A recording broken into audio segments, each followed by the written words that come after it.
Assalamualaikum warahmatullahi wabarakatuh. Kami dari kelompok 5 mau mempresentasikan hasil makalah kami yang berjudul Filsafat Postmodern dan Pemikiran-pemikirannya. Sama kelompok kami terdiri dari 4 orang.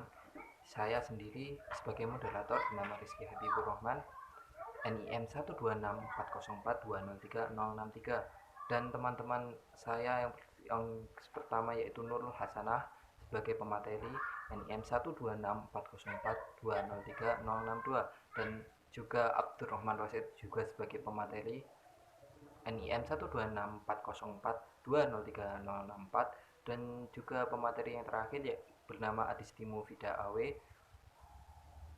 NIM 1264042030065. Untuk lebih lengkapnya silahkan kalian mengikuti video ini dari awal hingga akhir agar paham tentang apa itu postmodern.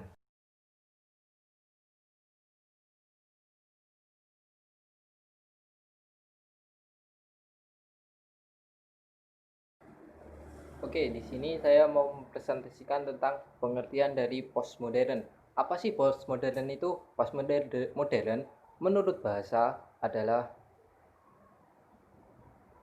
terdiri dari dua kata, yaitu post dan juga modern, yang digabungkan keduanya menjadi memiliki arti yaitu kritik terhadap modern itu sendiri dengan mencoba menjawab pertanyaan-pertanyaan yang tidak terjawab di zaman modern yang muncul karena adanya modernitas itu sendiri. Nah, secara istilah, postmodern adalah menurut Pauline Rosenau itu pengertiannya dibagi jadi dua ya. Yang pertama itu postmodern merupakan kritik yang cenderung mengkritik segala sesuatu yang diasosiasikan dengan modernitas.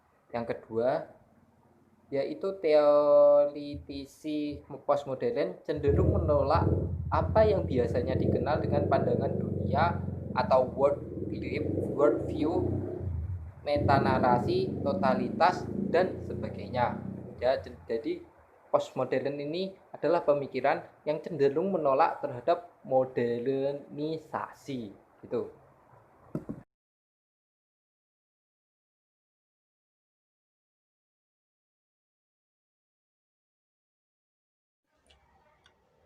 Ya, saya di sini akan menjelaskan sejarah postmodernis. Istilah postmodernisme digunakan dalam arti tidak mudah untuk membuat dan merumuskan satu definisi yang dapat mencakup atau menjangkau semua dimensi arti yang dikandungnya. Postmodernisme pertama kali muncul sebelum tahun 1926, yakni tahun 1870-an oleh seniman Inggris yang bernama John Ruskin. Istilah postmodernisme pertama dipakai dalam seni arsitektur. Di antara ciri utama arsitektur modern adalah gedung-gedung tinggi menjulang yang sangat teratur tanpa banyak variasi. Dari seni arsitektur, istilah postmodernisme dipakai juga untuk bidang teori, teori sosial, gaya hidup, filsafat, bahkan juga agama.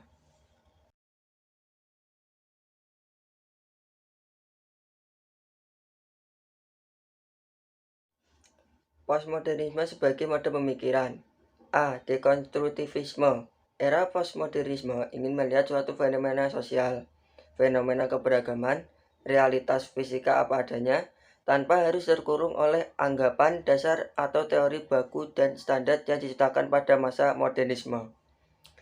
Maka, konstruksi pembangunan atau pembangunan keilmuan yang dibangun susah payah oleh generasi modernisme ingin diubah, diperbaiki, dan disempurnakan oleh para pemikir postmodernis untuk kemudian dicari dan disusun teori yang lebih relevan dalam memahami kenyataan masyarakat, realitas keberagaman, dan realitas yang berkembang saat ini.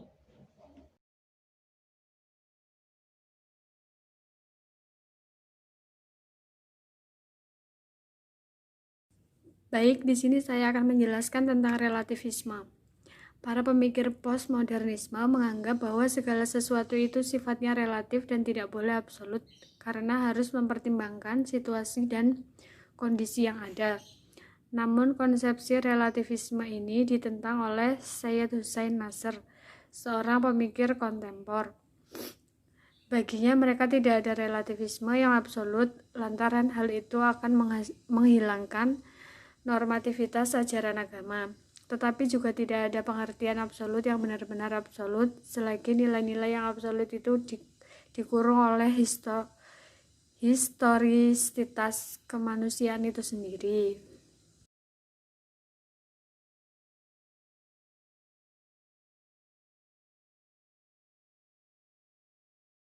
Yang kedua adalah pluralisme. Era pluralisme sebenarnya sudah diketahui oleh banyak bangsa sejak dahulu kala. Namun, gambaran era pluralisme saat itu belum dipahami seperti era sekarang. Hasil teknologi modern dalam bidang transportasi dan komunikasi menjadikan era pluralisme budaya dan agama telah semakin dihayati dan dipahami oleh banyak orang, dimanapun mereka berada. Adanya pluralitas budaya, agama, keluarga, ras, ekonomi, dan politik merupakan sebuah realitas.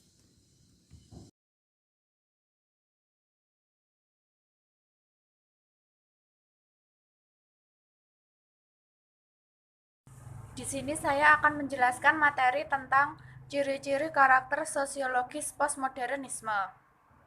1. Timbulnya pemberontakan secara kritis terhadap proyek modernitas. 2. Meledaknya industri media massa. 3. Munculnya radikalisme etnis dan keagamaan. 4. Semakin menguatnya wilayah perkotaan atau urban area.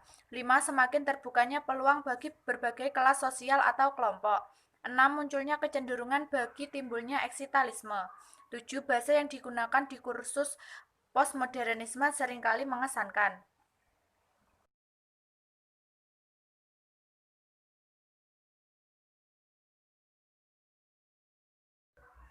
Materi selanjutnya tentang postmodernisme Islam.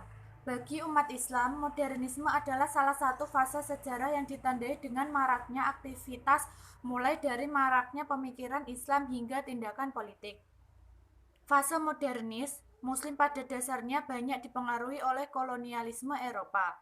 Oleh karena itu, jika fase modern berarti mengejar pendidikan barat, teknologi, dan industri pada fase pertama periode pasca kolonial.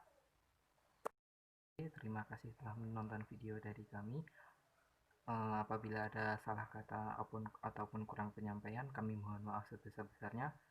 Jangan lupa kalian subscribe channel ini dan juga like videonya agar terus mendukung channel ini lebih berkembang ke depannya.